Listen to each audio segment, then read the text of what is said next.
Selamat malam, selamat datang para penonton. Mana suaranya? Au! Ubur-ubur ikan lele. Arsenal lolos semifinal Itulah trending hari ini. Apakah The Gunners akan menjuarai Liga Champions Eropa musim ini? Ya, nggak tahu saya.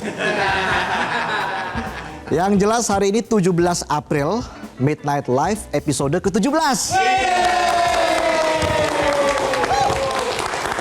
Langsung saja kita mulai. Inilah Midnight Live.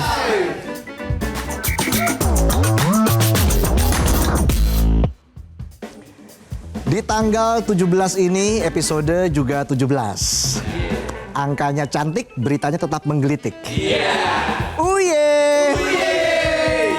Kita langsung saja ke berita yang pertama. Di Republik ini rakyat kadang lapar bukan karena kekurangan makan, tapi kebanyakan menelan omongan. Kenyang sama kata-kata, apalagi kata-kata gebetan yang penuh rayuan. Ujungnya putus di tengah jalan.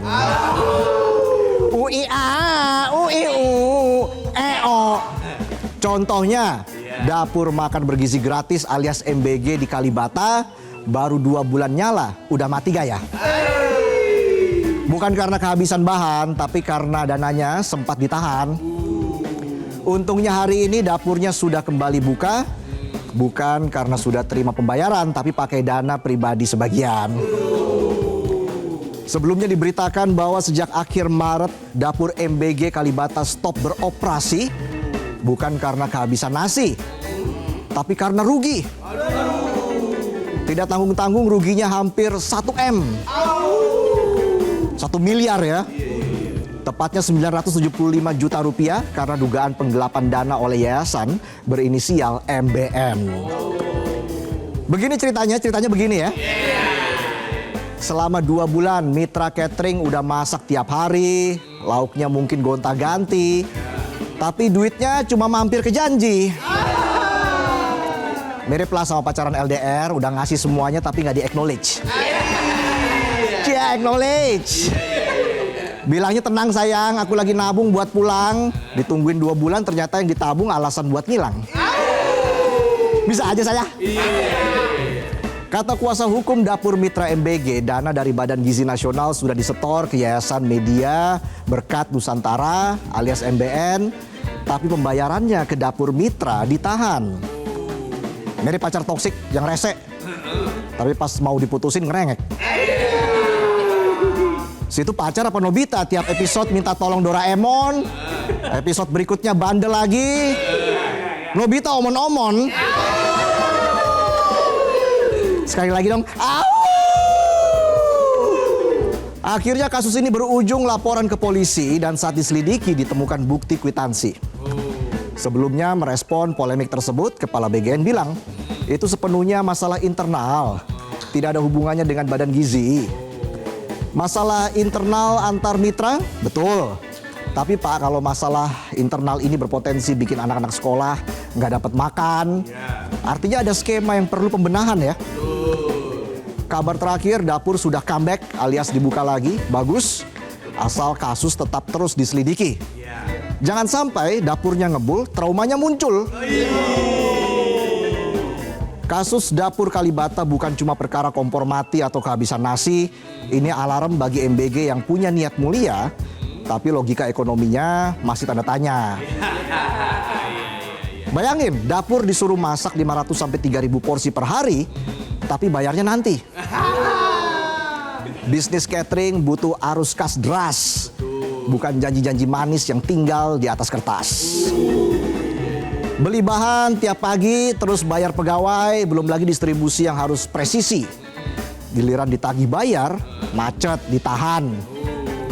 Kayak nunggu si dia sadar kalau kita cocok, tapi zodiak nggak cocok. Ribet, nggak maju-maju, mandek. Belum lagi syarat untuk bisa jadi dapur MBG yang mirip syarat nyari mantu. Harus punya dapur minimal 20 x 20 meter, alat lengkap, dan tahan banting. Berharap UMKM, warteg atau kantin bisa ikutan joget sambil bawa panci. Mimpi kali ya. Jelas butuh modal miliaran. Mau UMKM terlibat, Mana kuat. Vendor besar aja megap-megap. Betul.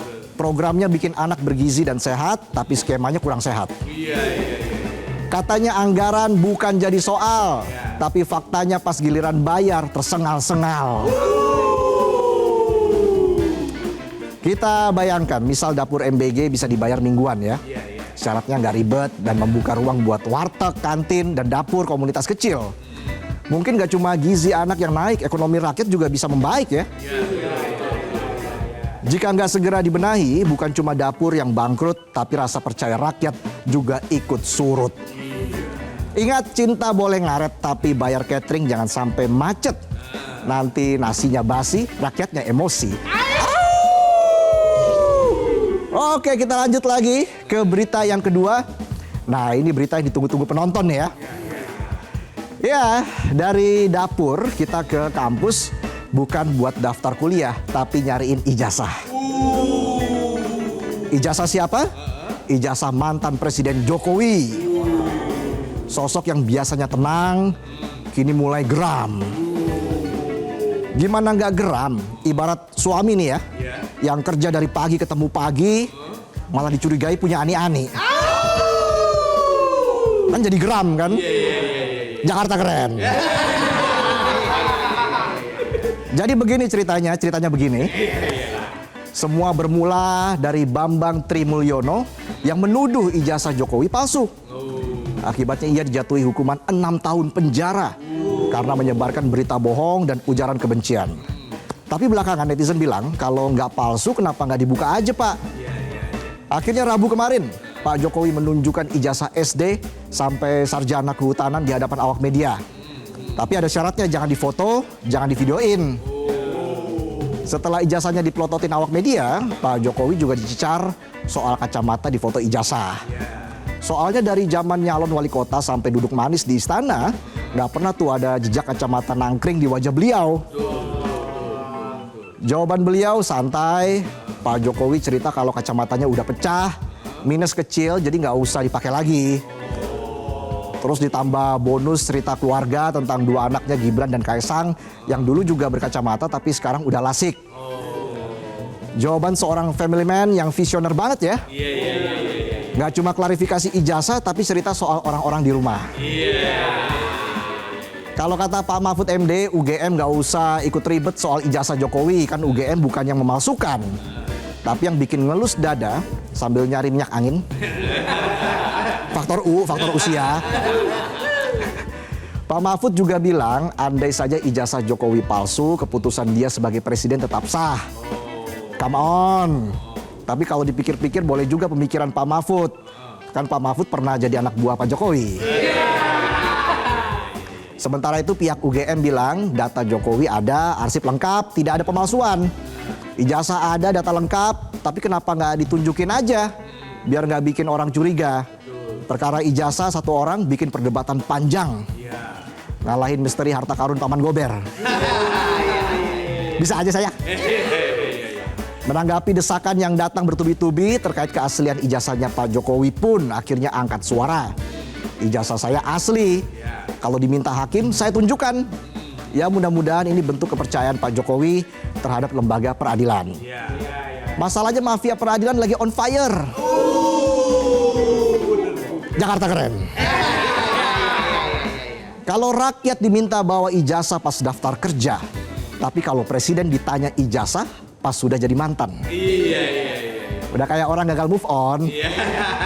Putusnya udah lama, tagihan 21 masih jadi pembahasan. Kita lanjut ke berita yang berikutnya. Dari mantan presiden, kita ke mantan yang lain. Mantan pimpinan KPK.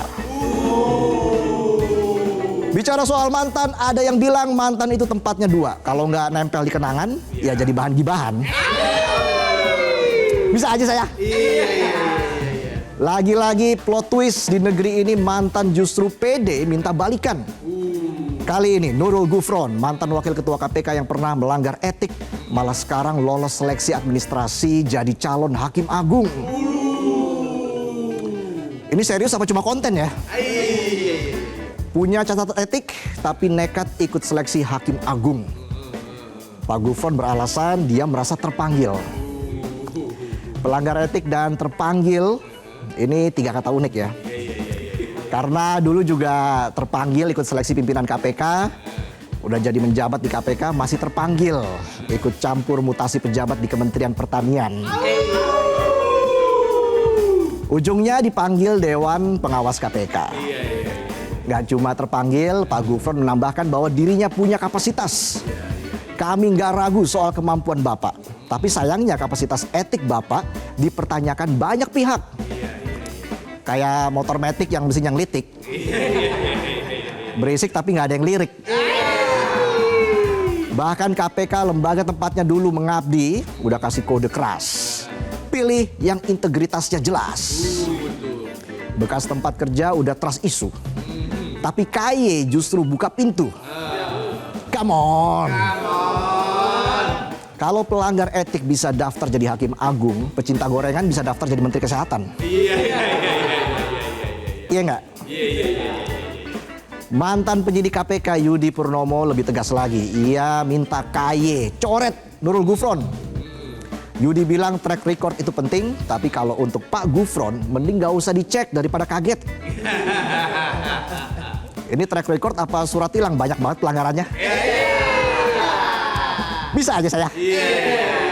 Jelas ini persoalan serius karena begitu standar etika diabaikan, kepercayaan publik langsung berantakan. Udah kayak pasar saham, kena dampak tarif Trump, merah semua dan tenggelam. Yang bikin kita geleng-geleng, jabatan hakim agung itu simbol etika tertinggi di peradilan. Tapi yang daftar malah yang pernah bikin pelanggaran. Kalau terus begini bisa jadi yang ngutil di minimarket bisa ngelamar jadi menteri perdagangan. Panggung hukum di negara ini udah cukup banyak drama. Kita nggak butuh lagi aktor lama yang sudah ketebak endingnya. Suka main belakang. Maksudnya main urusan di belakang layar. Ngeres aja penonton. Pak Gufron jangan salah paham. Ini bukan soal benci. Tapi soal akal sehat. Jabatan tinggi itu bukan cuma soal kapasitas, tapi integritas. Kalau cuma modal pernah di atas, saya juga pernah. Di atas genteng. Ngeres aja penonton. Victor itu loh. Pikiran kotor. Negara ini bukan tempat rekrutmen alumni pelanggaran. Kalau mau jadi hakim agung, pastikan dulu yang agung itu bukan cuma gelarnya, tapi juga akhlaknya. Kita lanjut lagi ke berita yang keempat, masih soal etika yang juga jadi PR anggota Dewan Perwakilan Rakyat Daerah atau DPRD. Di mana masih ada sejumlah anggota dewan yang makin tinggi jabatannya, makin rebah etikanya. Kali ini kita mau bahas anggota DPRD Sumut yang belakangan bikin pesawat Wings Air turbulensi. Bukan karena nabrak awan, tapi karena emosi ibu dewan yang tidak tertahan. Di saat semua orang naik pesawat, siapin boarding pass, ibu dewan yang terhormat justru siapin boarding emosi. Gak cuma itu, yang dibawa juga bukan koper biasa, tapi koper berisi ego, arogansi, dan jurus tangan maut ala Mortal Kombat. Finish him! Namanya Ibu Megawati Zebua, anggota DPRD Sumut yang viral karena diduga mencekik pramugari Wings Air. Katanya sih cuma gara-gara koper si ibu nggak diletakin sesuai harapan. Bu, itu cuma koper, bukan mantan. Kalau nggak sesuai ekspektasi, nggak perlu emosi. Aduh, mantan lagi nih di pikiran kita ya. Susah emang hidup dalam bayang-bayang mantan. Bisa aja saya. Mungkin karena si ibu sudah tertutup awan emosi. Alhasil pramugari yang bantu naruh koper malah dapat bonus dorongan dan jepitan leher gratis. Come on, itu di pesawat bukan ring UFC. Naik pesawat first class biar kelihatan berkelas. Nyatanya aksinya beringas, citranya turun kelas. Usai videonya viral, si ibu bilang, "Saya cuma dorong kok." Hello? Yang didorong itu leher orang, bukan pintu yang ada tulisan dorong. Udah ada tulisan dorong malah ditarik lagi. Bisa aja saya. Kalau emosi masih sering kumat, jangan naik pesawat. Mending ke minimart cari obat. Bayangin ya, kita milih mereka dapatnya cuma janji-janji surga. Tapi giliran diajak sopan dapatnya amukan. Ini wakil rakyat cuma wakilin kesenangan. Giliran penderitaan dikasih ke rakyat, nggak perlu diwakilin. Dari partainya masih dikaji katanya, apa yang perlu dikaji? Kurang jelas videonya. Lama amat. Niat ngasih sanksi apa nungguin mie rebus matang sendiri nih? Kita ini perhatian sama wakil rakyat, tapi kita jarang banget diperhatiin. Jangankan setahun sekali. Sekali dalam 5 tahun aja cuma ngasih janji-janji yang curhat sambil pura-pura nampung aspirasi. Bonus dapat beras, minyak, tapi kalau apes cuma dapat kalender sama stiker. Jadi anggota dewan itu jangan arogan. Ingat, pas kampanye bilang kami dengar derita rakyat. Setelah kepilih, rakyat siapa tuh? Nggak ada di kontak. Come on. Kalian cuma wakil rakyat yang menjadi tuan.